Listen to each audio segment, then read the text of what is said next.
नमस्कार दोस्तों, स्वागत है आपका हमारे यूट्यूब चैनल फैक्ट मास्टर पर।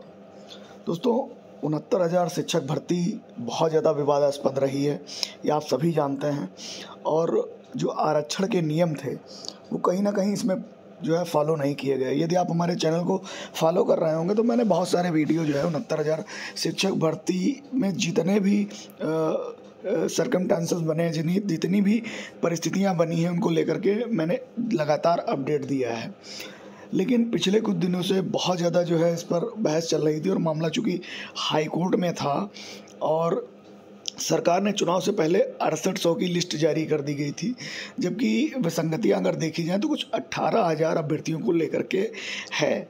इसको लेकर के जो है हाई कोर्ट ने, जो डबल बेंच थी, उसने डिसीजन भी अपना सुना दिया था कि भाई ऐसा करिए, आप इसको रिविजिट करिए और नई मेरिट लिस्ट बनाइए। अब उसको लेकर के जो है सरकार ने जो है एक मेमोरेंडम जारी किया था और उसमें पूरी तरीके से दिखाया था अनारक्षित, अन्य पिछड़ा वर्ग, अनुसूचित जाति, अनुसूचित जनजाति, कितने लोगों का सिलेक्शन कहाँ कहाँ पे हुआ, ये पूरा क्लियर करने की कोशिश की गई। लेकिन सबसे बड़ी बात ये है कि जो विधानसभा चुनाव हुआ था, लोकसभा जो चुनाव हुआ था, उसके पहले जो है 68,600 की लिस्ट, शायद 6800 की लिस्ट, मेरे पुराने जो वीडियो पड़े हुए हैं 69,000 शिक्षक भर्ती को लेकर के, उसमें काफ़ी अपडेट है। तो 6800 लोगों की लिस्ट सरकार ने निकाल दी चुनाव के पहले और कह दिया कि भाई इन लोगों के साथ जो है न्याय नहीं हुआ है और हम इनको अपॉइंटमेंट करेंगे।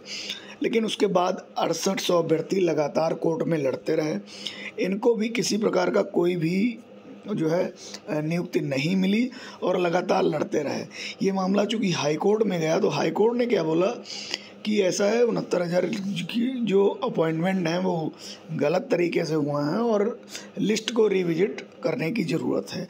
उसके बाद मामला जो है सुप्रीम कोर्ट जाता है और सुप्रीम कोर्ट जाने के बाद इस मामले को सुना जाता है। उसको लेकर के सरकार ने बोल दिया कि भाई अनारक्षित पद इतने थे और इन पदों में उन्होंने क्लियर कर दिया कि भाई सामान्य श्रेणी के 20,301 लोग भर्ती हुए हैं, 12,630 भर्ती हुए हैं पिछड़ा वर्ग के, 1,637 अनुसूचित जाति के और 21 अनुसूचित जनजाति के भर्ती हुए हैं। इसी प्रकार इन्होंने जो है अन्य पिछड़ा वर्ग की सीटों, पदों की संख्या बताई और कितने लोग भर्ती हुए ये भी बता दिया। और उसमें ये बताया कि जो 12,630 लोग हैं, ये जो इनका चयन जो है अनारक्षित श्रेणी में हुआ है। ये चीज़ें सरकार ने क्लियर कर दी। तो सरकार अगर इन चीज़ों को क्लियर कर रही है तो जो 6800 अभ्यर्थियों की लिस्ट थी उनको नियुक्ति क्यों नहीं दी, क्या कारण रहा? अब आगे क्या हो सकता है? चूँकि एक सुनवाई सुप्रीम कोर्ट में हो चुकी है, एक सुनवाई सुप्रीम कोर्ट में हो चुकी है, इसको लेकर के जो ऑर्डर हुआ है आप देख सकते हैं। ये ऑर्डर था कि भाई जो है उस पर जो हाई कोर्ट का डिसीजन था उस पर एक प्रकार से स्टे दे दिया गया, यानी कि जो स्पेशल लीव पिटिशन थी वो जो है अलाउ कर दी गई सुप्रीम कोर्ट में। इसके अलावा सुप्रीम कोर्ट ने ये कहा कि भाई हम लिखित में आपका रिटन सबमिशन लेंगे और जो भी पेटिशनर हैं, जो भी रिस्पोंडेंट हैं, वो अपना अपना लिखित सबमिशन जो है 20 सितंबर तक, यहाँ पर आप देख सकते हैं, the exercise shall be completed on और बिफोर 20 सितंबर। तो सुप्रीम कोर्ट ने यहाँ पे ऑर्डर क्लियर कर दिया कि भाई हम इस मामले को देख रहे हैं। चूँकि हाई कोर्ट ने डिसीजन दिया है तो उसको भी जो है रीड करने की आवश्यकता है। तो हाई कोर्ट का जो डिसीजन आएगा सबसे पहले सुप्रीम कोर्ट उसको रीड करेगा।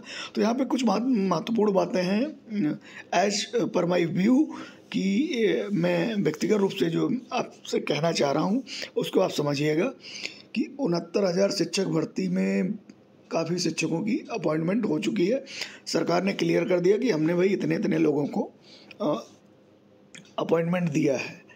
अब विसंगतियां आरक्षण को लेकर के हैं, जो काफ़ी दिनों से मामला चल रहा था।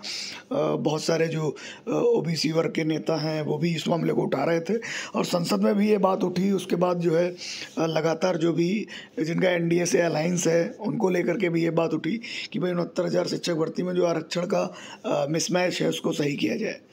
लेकिन अब चूँकि केंद्र जो है वो सुप्रीम कोर्ट के पाले में है, चूँकि अभी 23 सितंबर तक जो है, 23 सितंबर को शायद सुनवाई इसकी थी, लेकिन वो नहीं हो पाई और अब डेट जो है अक्टूबर में लगा दी गई है। शायद 14 या 15 अक्टूबर के आसपास जो भी होगी। फिलहाल इसमें जो अभ्यर्थी गए हैं सुप्रीम कोर्ट वो जनरल वर्ग के अभ्यर्थी हैं। एक पार्टी है, एक पार्टी जो है गवर्नमेंट हो जाएगी, एक पार्टी 6800 लिस्ट वाली हो जाएगी और एक पार्टी हो जाएगी 6800 लिस्ट में जिनका नाम नहीं है। वो भी एक पार्टी लगातार जो है काम कर रही है।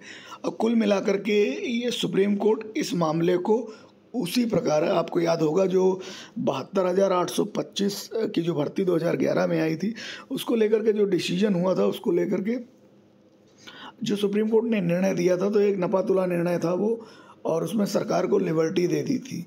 और यहाँ पर भी देखिए लगातार ये जो शब्द है, liberty to file its independent submission not exceeding 7 page, मतलब स्टेट को ये लिबर्टी रहेगी कि भाई वो स्वतंत्र रूप से अपना सबमिशन करे, लेकिन 7 पेज से ज़्यादा नहीं होना चाहिए, ये क्लियर किया यहाँ पे।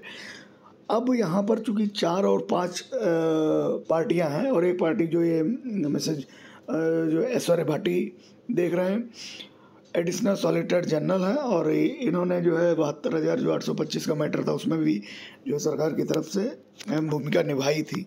फिलहाल एज माई व्यू अगर आप देखें तो 69,000 शिक्षक भर्ती चूँकि कंप्लीट हो चुकी है। मैं इस पर भी डिटेल वीडियो लेके आऊँगा। फ़िलहाल के लिए आप ये मान के चलिए कि सुप्रीम कोर्ट किसी को हटाने नहीं जा रहा है। पहली बात, पहले वो हाई कोर्ट का ऑर्डर रीड करेगा और जो आरक्षण में विसंगतियां हैं उनको ढूंढने की कोशिश करेगा कि वास्तव में जो रिटन सबमिशन दिए जा रहे हैं, जो एलिगेशन एक दूसरे पे लगाए जा रहे हैं, इसमें कितनी सत्यता है, उस सत्यता की जांच करेगा कि वही 69,000 शिक्षक भर्ती तो हो गई और उसमें सरकार ने अपना जो है पूरी तरीके से पब्लिक किया हुआ है कि हमने इतने लोगों को अपॉइंटमेंट दिया। लेकिन यहाँ पर अगर आपने अपॉइंटमेंट दिया तो ये 6800 की लिस्ट बहुत महत्वपूर्ण हो जाएगी सुप्रीम कोर्ट में, ये आप मान के चलिए। 69,000 में जो भी जनरल के अभ्यर्थी हैं वो भी ये मान के चलें कि वो सुप्रीम कोर्ट उनको हटाएगा नहीं। अगर आरक्षण की विसंगतियां सुप्रीम कोर्ट पकड़ लेता है और उस पर जो अभ्यर्थियों की तरफ से जो वकील हैं उस पर जो है सही तरीके से बहस करते हैं, सही तरीके से रिटर्न सबमिशन फाइल करते हैं, और यहाँ पर अगर स्टेट की जो गलतियां हैं वो सुप्रीम कोर्ट के द्वारा पकड़ी जाएंगी तो कहीं ना कहीं जो जनरल के अभ्यर्थी प्रभावित हो रहे हैं उनको पूरी तरीके से सुप्रीम कोर्ट प्रोटेक्ट कर देगा। पहला बिंदु ये है। और दूसरा बिंदु यहाँ पर बहुत महत्वपूर्ण हो जाता है, जो 6800 की जो लिस्ट है ये भी बहुत महत्वपूर्ण हो जाती है, क्योंकि सरकार की तरफ से निकाली गई थी तो उसमें अभ्यर्थियों का ग्रीवांस सुप्रीम कोर्ट में मजबूत हो जाता है। और अगर 6800 के अभ्यर्थी जो है निश्चित रूप से इनके वकील जो सबमिशन दाखिल करेंगे उसमें प्रभावशाली तरीके से अगर 6800 की बात की जाएगी तो 6800 अभ्यर्थियों की नियुक्ति के लिए सुप्रीम कोर्ट हरी झंडी दे सकता है कि भाई आप 6800 को नियुक्त कीजिए और इस मामले को हम जो है आगे देखेंगे। और इसी तरीके से धीरे धीरे सुप्रीम कोर्ट इस मामले को निपटाएगा, जिस तरीके से 72,825 के मामले को सुप्रीम कोर्ट ने धीरे धीरे सरकार को लिबर्टी दे करके उसको जो है जो भी आया सबको देता गया, और लेकिन उसमें सरकार की लिबर्टी दे दी, इस वजह से बहुत से लोगों का नहीं हो पाया। लेकिन यहाँ पर जनरल के अभ्यर्थी जो हैं उनको प्रोटेक्ट करना चाहेगा सुप्रीम कोर्ट, चूँकि वो अपॉइंटमेंट पा चुके हैं तो इतनी जल्दी उनको हटाना नहीं चाहेगा। और 6800 की लिस्ट जो सरकार ने जारी करी है इस पर सरकार भी फंसती हुई नज़र आ रही है। तो अक्टूबर में चूँकि ये सुप्रीम कोर्ट में माननीय जो है चीफ जस्टिस के यहाँ मामला लगा हुआ है, तो निश्चित रूप से आप मान के चलिए कि 4 से 5 पार्टी इसमें शामिल होंगी और अपना सबमिशन अब तक दाखिल कर चुकी होंगी। अब चूँकि सुनवाई होनी है, अब सुनवाई जो भी सबमिशन होंगे हो सकता है इस वजह से टाल दिया हो कि जितने भी सबमिशन हुए हैं उनको पढ़ने में थोड़ा सा टाइम लगे, इस वजह से जो है इसको 1 महीने डिले कर दिया सुप्रीम कोर्ट ने। लेकिन ये भी बोला है कि प्रभावशाली तरीके से जो है इनको पहले ही लगाया जाए, इस पर पहले ही सुनवाई होगी। अब चूँकि हाई कोर्ट का जो डिसीजन है वो महत्वपूर्ण है और दूसरी चीज़ जो सबमिशन है वो भी महत्वपूर्ण है कि हाई कोर्ट ने इसको जो है रिविजिट करने के लिए क्यों कहा, दोबारा सूची बनाने के लिए क्यों कहा, तो ये बहुत सारी चीज़ें हैं। फिलहाल मान के चलिए कि जो अभ्यर्थी नियुक्त हो चुके हैं उनका जो है उनको सुप्रीम कोर्ट, अगर उन पर कोई बात आती सुप्रीम कोर्ट ज़रूर प्रोटेक्ट करेगा। और 6800 की जो लिस्ट है उनको लेकर के ये, इसके अलावा जो 6800 में लिस्ट में नाम नहीं था जिनका, वो भी अभ्यर्थी अपनी लड़ाई लड़ रहे हैं।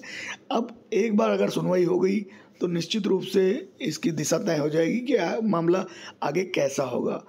और अभी 68,500 पे भी जो है आया है कि भाई इसमें 27,000 सीटें खाली रह गई थी, चूँकि इसमें बीएड अलाउ नहीं था, तो उसको लेकर के जो है अभी निर्णय दिया हाई कोर्ट ने।